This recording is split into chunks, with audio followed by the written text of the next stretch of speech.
안녕하세요. 일상 큐레이터 현주쌤입니다. 오늘은 현주쌤과 책 만나기 137번째 시간인데요. 오늘은 유현준 교수의 인문 건축 기행이라는 책을 소개시켜 드리려고 하는데, 이 책은 유럽, 그리고 북아메리카, 그리고 아시아 지역의 대표적인 건축물을 또 우리 그 셜록 현준, 유현준 교수님의 관점으로 이렇게 스토리텔링 해 놓은 책인데요. 여행을 좋아하시는 분들은 본인이 다녀온 곳을 또 찾아서 읽어보는 것도 좀 흥미로운 이 책을 읽을 수 있는 포인트가 아닐까라는 생각을 합니다. 북아메리카보다는 우리가 일반적으로 유럽 여행을 좀 많이 가는 편인데요. 그래서 저는 이 전체 챕터 중에서 오늘은 제가 올해 1월에 다녀온 프랑스 파리 퐁피두 센터를 이 챕터에서 한번 소개시켜 드리려고 합니다. 퐁피두 센터에서 1977년, 네, 이 퐁피두 센터가, 잠깐만요. 이게 1977년 건축 연도가 1977년이고요. 부제로 건축의 본질은 무엇인가라고 되어 있습니다. 건축가로는 렌초 피아노, 리차드 로저스, 잔 프랑코 플란치나 세 사람이 참여를 했고요.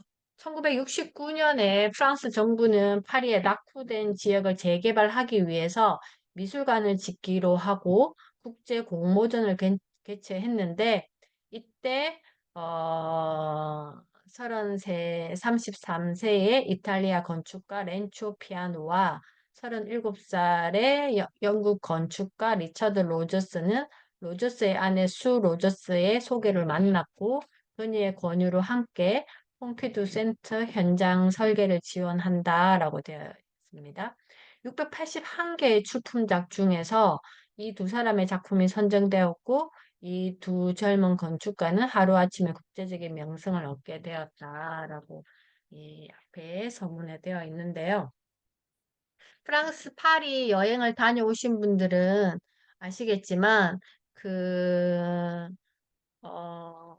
이렇게 파리 시내 전경을 이렇게 내려다 보면 이 조화롭게 이렇게 다 구성이 되어 있는데 그 중에서 유독 눈에 탁 들어오는 게 두 개가 있죠.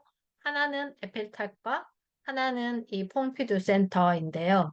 굉장히 하이테크 기법을 사용해서 컬러도 우리가 일반적으로 파리 시내 전경을 생각했을 때 그런 느낌이 아니라 굉장히 눈에 띄는 컬러감이 있고 또 이게 다그 파이프라인이 다 노출되어 있기 때문에 이게 파리 시내와 어우러질까라고 생각을 하겠지만, 지금은 굉장히 여기가, 어, 또 건축으로서에도 마찬가지, 이 그, 그 마주보는 노트르담 성당이 고딕 양식을 취한다면 이 퐁피두 센터는 하이테크 양식을 취한다 해서 이 두 개를 이렇게 대조적으로 이 책에서는 이야기를 하고 있습니다. 건축이라는 단어의 한자는 세울 건과 쌓을 축인데 건축은 말 그대로 세우고 쌓는 것이다 라는 어, 의미를 여기다가 적어뒀는데요. 제가 이 구절을 보면서 무슨 생각을 했냐면은, 우리가 내 삶을 이렇게 세우는 거, 또 마찬가지, 건축의 어떤 양식과 다르지 않다라고 저는 생각을 해요. 어, 내가 이렇게 살아가는 어떤 형태가 나를 중심으로 이렇게 쌓고 세우고 쌓고 세우고 이렇게 하는데 기본적으로 우리가 건축을 하기 위해서는 그 건축을 그냥 하지 않잖아요. 재료를 사가지고 이렇게 건축하지 않고 부지를 설정하고 또 그 부지에 어떤 건축물을 지을 것인지 쌓을 것인지를 또 기획을 하고 그리고 어떤 재료로 그 건축을 할 것인지를 생각하고 또 무엇보다도 그 주변과의 어떤 조화로움도 건축에서 빠질 수 없는 요소라고 생각을 하는데 특히 프랑스 같은 경우에는 그 부분을 굉장히 중요하게 생각을 하더라고요. 제가 그 프랑스 그 부동산 그 중개인 이야기인 넷플릭스 라장스라는 프로그램을 이렇게 봤을 때 그 프랑스 파리나 프랑스에 있는 건축물이 거래되는 그 가격은 어떤 조망권을 가지고 있는지가 굉장히 또 중요한 요소고 그에 따라서 그 집의 가치가 굉장히 차이가 나는 것을 제가 봤었는데 이 퐁피두 센터가 어떻게 보면 그 1970년대에 에펠탑이 처음 만들어졌을 때 프랑스 사람들이 반발했던 것처럼 퐁피두 센터도 마찬가지였다라고 합니다. 그래서 우리가 살아가는데도 이런 어떤 어떻게 보면 내 삶의 혁신이 되겠죠? 이런 걸 할 때에, 어떻게 내가 이 내 삶에서 나의 어떤 정체성을 가지고 어떤 기획을 해서 어떻게 나의 삶을 쌓을 것인가에 대한 것과 건축과 크게 다르지 않다라고 저는 생각을 해요. 어, 그래서 이 책에서는 이 건축물의 외관은 우리가 흔히 공사 현장에서 보는 쇠파이프로 만들어진 건설 보조 설비들처럼 보인다. 그뿐만 아니라 한쪽에는 각종 설비 파이프라인들이 노출되어 있는데 마치 피부가 벗겨진 채 내부의 근육과 핏줄과 뼈가 다 노출된 인체 해부 모형 같은 건축물이다. 그래서 이렇게 건축물의 구조체와 기계 설비를 그대로 드러내 보여주는 스타일을 하이테크 건축물이라고 하는데 철골 구조체가 그대로 드러난 에펠탑도 큰 의미에서 하이테크 건축이라고 할 수 있겠다. 파리에 에펠탑이 처음 만들어졌을 때 파리 시민들이 싫어했던 것처럼 1977년에 퐁피두 센터가 처음 지어졌을 때 사람들의 시선을 곱지 않았다. 하지만 지금은 에펠탑이 프랑스의 상징이 되었듯 퐁피두 센터 역시 프랑스 국민이 가장 사랑하는 현대 건축물 순위에서 2위를 차지하고 있다. 그래서 미술이나 음악 같은 다른 예술 장르와 건축의 가장 큰 차이점은 무엇일까라고 이렇게 질문을 했는데요. 음악에서 하모니가 중요하듯 건축에서도 조화가 중요하다. 음악에서 리듬이 중요하듯 건축에서도 창문이나 기둥의 리듬감이 중요하다. 그림에서 색상과 비례가 중요하듯 건축에서도 색상과 비례가 중요하다. 하지만 건축에 하모니, 리듬, 비례가 없다고 해서 건축이 안 되는 건 아니다. 그러니 이러한 요소들이 건축의 필수 요소라고 할 수 없다. 그렇다면 건축에서 가장 기본이 되는 명제는 무엇일까? 바로 중력을 이겨야 한다는 점이다. 이 부분은 좀 새로웠던 내용이었어요. 중력은 우리 우주 어디에나 있는 자연의 가장 기본적인 힘이다. 건축을 생각하면서 중력을 생각한다. 이 부분은 저도 미처 생각하지 못했던 부분인데요. 그러니 우리가 우주 어디에 가더라도 건축을 하려면 중력을 이겨야 한다. 중력을 이기려는 노력은 무척이나 힘든데, 퐁피드 센터는 어떻게 중력을 이겼냐 하면은, 이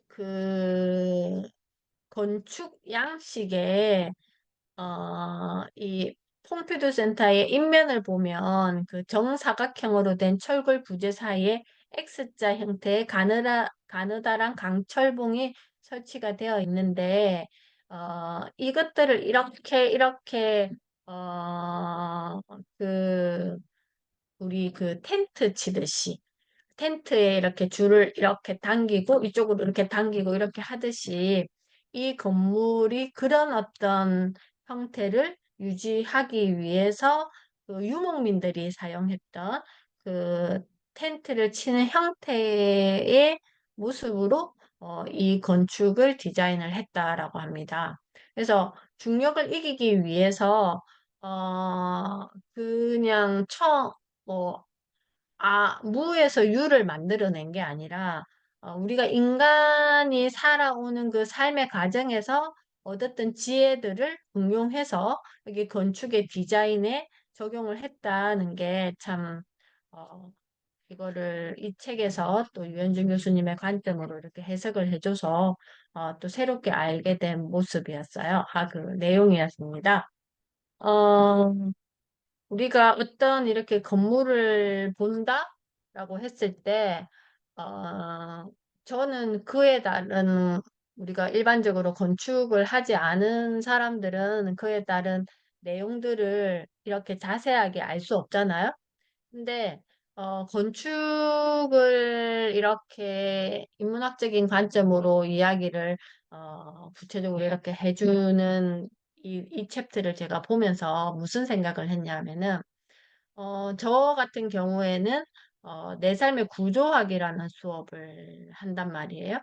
그럴 때 약간 여기 이 책에서 말하는 이 퐁피두 센터는 하나의 파리에 있는 그 건축물에 대한 이야기를 했듯이, 제가 이렇게 수업을 하면서 한 분, 한 분, 한 사람, 한 사람 이렇게 수업을 하면 그분이 한 개인이 자기의 삶을 이렇게 그, 어, 쌓고 세우는 게 모양이 다르다라는 거예요. 한 사람도 똑같은 형태는 없다고 저는 생각을 해요. 그래서 제가 그 내 삶의 구조학이라고 이렇게 명칭한 거는 내 삶도 그냥 뭐 어제와 같은 오늘을 살아가는 게 아니라 어떤 많은 것들이 얽혀서 그거를 잘 구조적으로 구조화시켜서